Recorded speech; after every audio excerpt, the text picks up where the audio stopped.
Let's open the next document. Go to File menu, click Open, and select the file 11_p and press Enter. In this part of our course, we'll make a cover for a tourist catalogue. Go to File and click on New. If you want, you can change the document's name.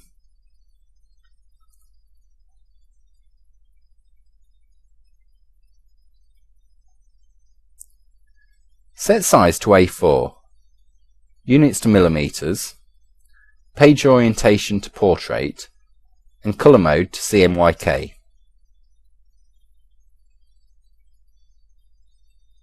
Set the preview mode to normal and click OK.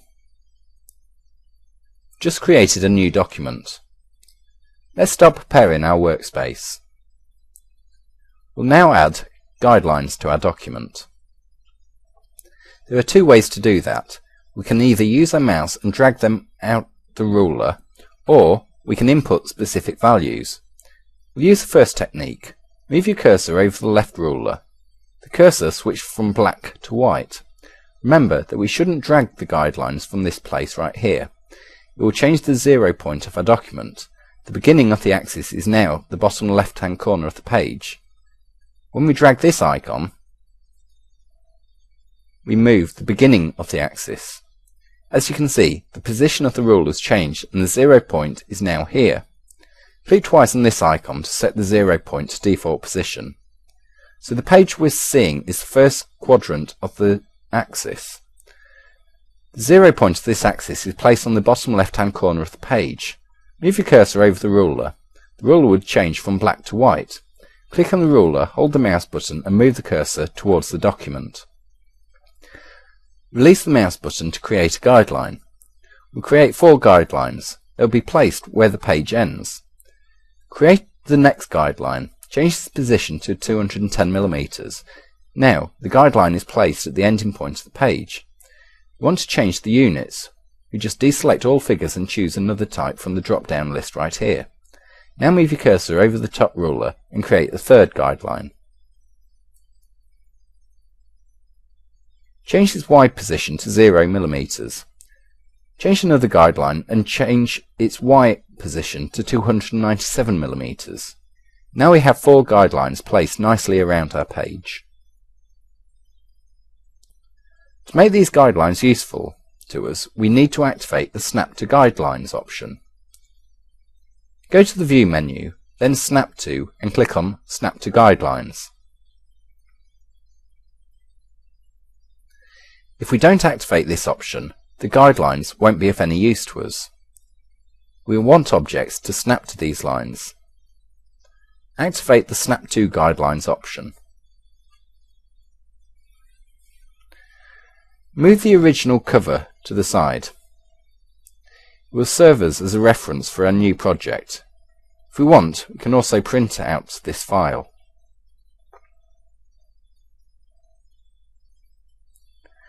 Now we'll create this big blue figure. First, create a rectangle and convert it to curves.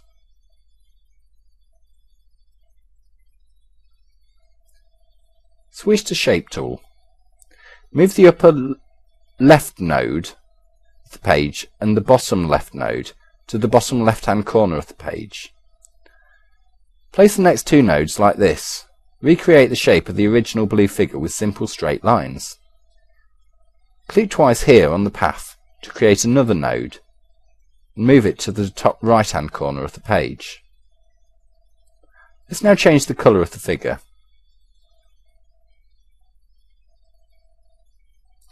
Let's try to use the CMYK palette to set the colour. Go to the Fill Tool icon menu and click on Uniform Fill.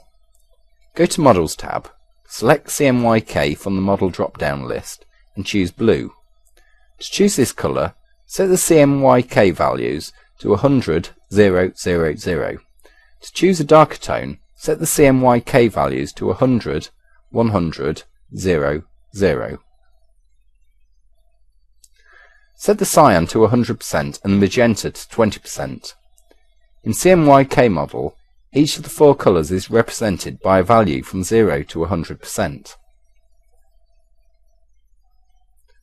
These four colours are cyan, magenta, yellow and black. The mixing of these colours results in an end colour. The fill of this figure can get in our way when we want to select some more nodes. Go to the View menu and switch to Wireframe View.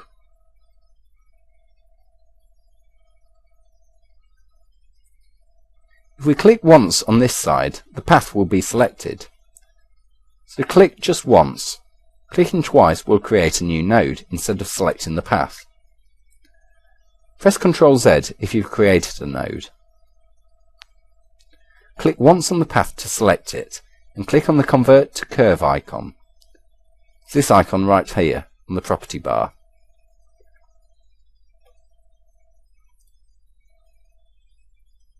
Modify the shape of our figure by dragging the direction line handles. If you miss the direction line handle and direction lines disappear, you can bring them back by just selecting the path. Now we can go back to editing the shape of our path again. Let's go back for a while. Convert this path back to a straight line.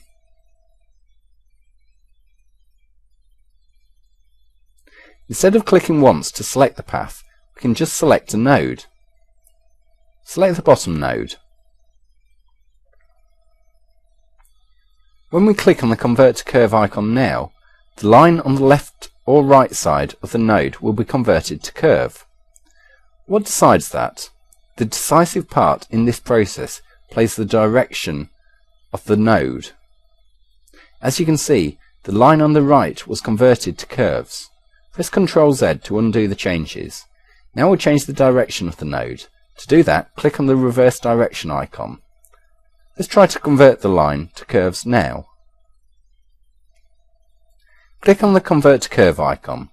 As you can see, the line on the left of the node was converted to curve. So this is how you can change the direction of the node. It's a bit problematic. That's why most of the time we'll select two nodes. This way we can be sure we'll be converting to curves and we won't need to experiment with a reverse direction line icon. Click on the Convert to Curve icon. Now drag the direction line handles to modify the shape of our figure. Try to make it similar to the original blue figure. The first part of our catalogue cover is ready. Go to View menu and switch back to normal view. Sometimes it's just easier to work in wireframe view. Both views have their ups and their downsides, so we need to switch between them to make our work quicker and easier. Now we'll create the text. Switch to the text tool. Click on an empty space and write. This way we've created artistic type text. So we won't create a paragraph text. This time we'll need artistic type text. Of course, we can switch between these two types. To do that, go to Text menu and click on Convert to Paragraph Text. Now we convert it back to artistic text. Go to the Text menu and click on Convert to Artistic Text. Select the text, make it bold and change its colour to yellow. Go to Text menu and click on Fit Text to Path. Click on the path to place the text. Up here we have two icons which allow us to switch the text between 4 positions. Each icon can switch the text twice. Click twice on the Mirror Text vertically icon. Now click on the Mirror Text horizontally. Play with these icons until the text will look like this. Now we can move the text up or down the path. Now, click on the side to deselect all figures. Click once on the text. Clicking once selects the whole figure and the text placed on the figure's path. That's why, when we choose a different colour, this colour will be applied for both the text and the figure. Select Ctrl Z. Click on the text again. As you can see, we now have selected just the text. If we click on the figure now, only the figure will be selected. Let's try it again. Click once to select both objects and click again to select only the blue figure. This knowledge will come in handy when we separate the text from the path. We can change the text position by modifying these values right here.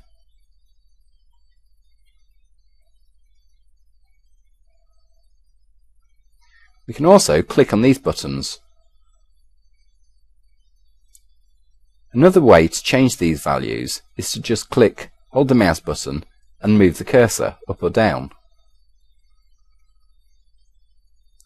Try to position the text like this. Look at the original cover and try to make this text position similar.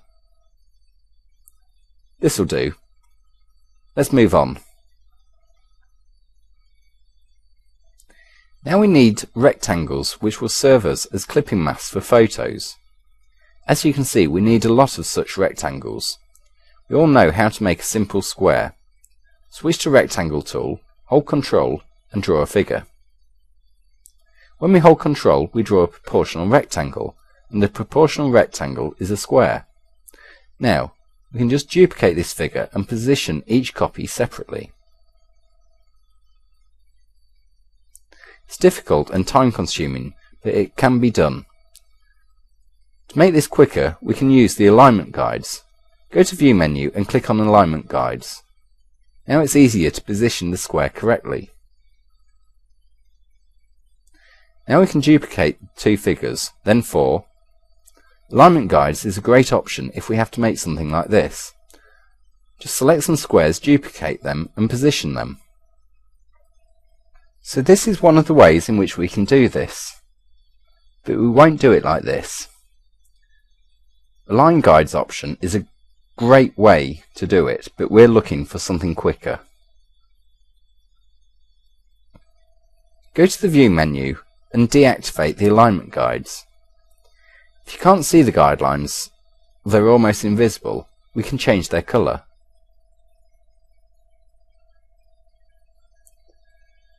Go to the View menu, then Setup and click on Alignment Guide Setup. Here we can change the guidelines colour. Mine is already set, so I won't change it. By changing the guideline colour, we can make them more visible. Let's go back to Rectangular Clipping Mask. We'll use a new tool to create these clipping masks. Graph Paper tool.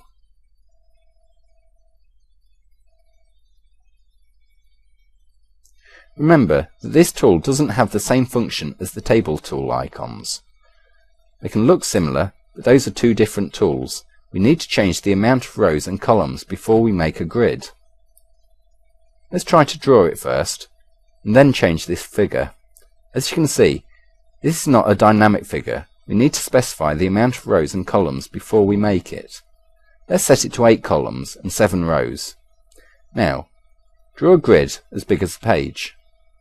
This way, we've quickly created a nice grid which will serve us as a clipping mask for photos. Select the grid to go to Arrange menu, then Order and click on to Back of Layer. It doesn't matter if we choose to move it to the bottom of the layer page, we've got only one layer. Let's go to Arrange menu again. As you can see, the Ungroup option is active. Go to Arrange menu and click on Ungroup. Click on the side to deselect. Now we can select each rectangle separately.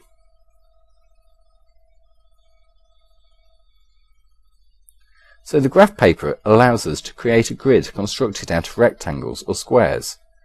When we ungroup this figure, we'll be able to move and edit each rectangle or square separately.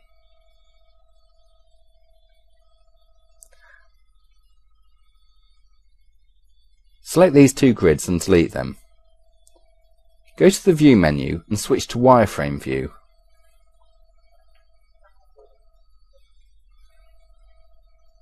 As you can see, part of our grid is hidden under the blue figure. We don't need these rectangles. Let's select and delete them. Just remember to leave rectangles needed for our clipping mask. We don't need to delete them really. We'll just do it to make our document less complicated and make our work easier.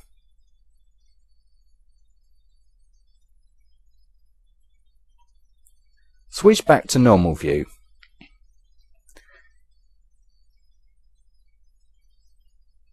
Move the catalogue cover to the side to gain some more space. We already know how to import photos to documents. Go to File menu and click on Import. Select some random photos that we use for our project. Hold Ctrl and select Random Photos. There are two ways to place these photos in our file. We can hold Ctrl and draw a box which indicates the size of the photo. We can also just click on the photo and it will be placed in its original size. Place the photos in the document using both these techniques. Now we'll use a tool called Power Clip. Each of these rectangles is separate. We'll insert each of these photos into these rectangles one by one. Select the photo, go to Effects, then Power Clip, and click on Place Inside Frame. Select the rectangle in which you want to place the photo by clicking on it. As you can see, a little toolbar appeared under the photo. We can now edit this clipping mask or select its contents. Let's click on the second icon. Now we can move the photo by dragging it.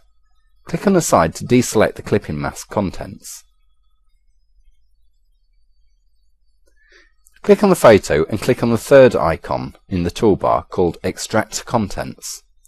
The photo returned to its original position and the rectangle has a big X marked over it.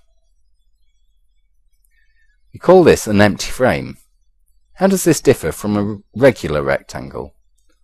Well, we can move the photo back into this frame by just dragging and dropping it over the frame. The photo is now clipped again.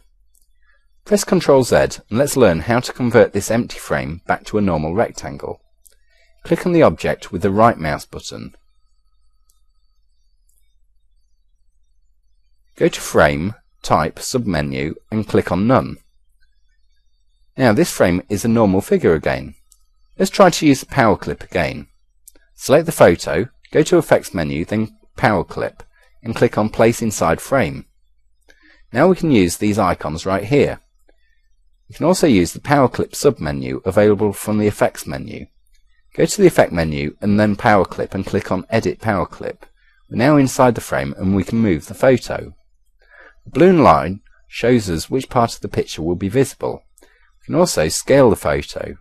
Remember that to scale it without losing proportions, we'll drag one of the corner transformation points. To exit this mode, go to Effects, then Power Clip and click on Finish Editing. All of these options can now be accessed by clicking on the frame with the right mouse button. Let's try it. Click on Edit, Power Clip. Now click on the frame with the right mouse button and select Finish Editing this level.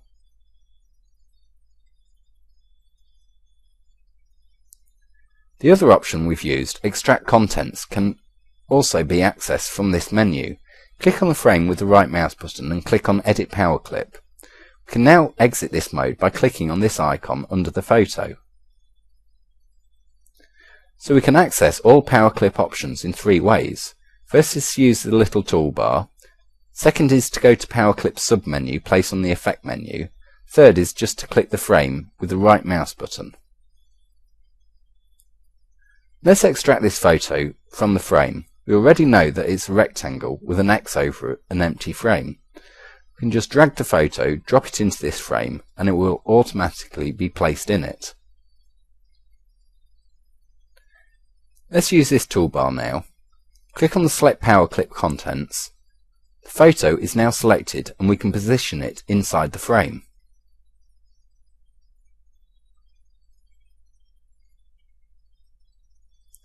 In this mode, transformation handles are round, same as when we edit an element of a group. Click on the side to exit this mode. Let's place the rest of the photos in these rectangles. Press Shift and F4. Select the photo, go to the Effects menu, then Power Clip. Click on Place inside frame and select the rectangle. Select the next photo, go to Effects menu, then Power Clip. Click on Place inside frame and select the rectangle. By using this icon right here, we can extract the photo to change its position or scale it. Same options are available when we click the photo with the right mouse button. Click on Edit Power Clip. Now we're inside the frame and we can move or scale our picture.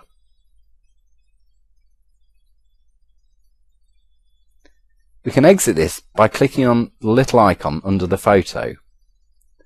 So this is how we can create and edit power clips.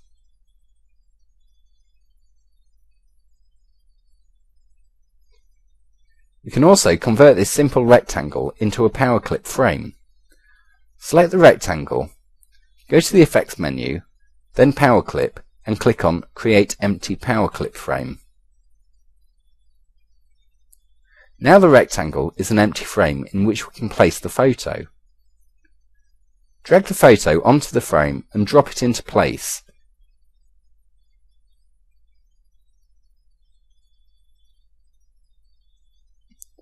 If we don't want to place this photo into the frame, we can press the F key. This way we'll just move the photo over the frame. Place the photo in the frame. Now we can click on the first icon and edit the placement of the photo. So this is how we use the power clip function.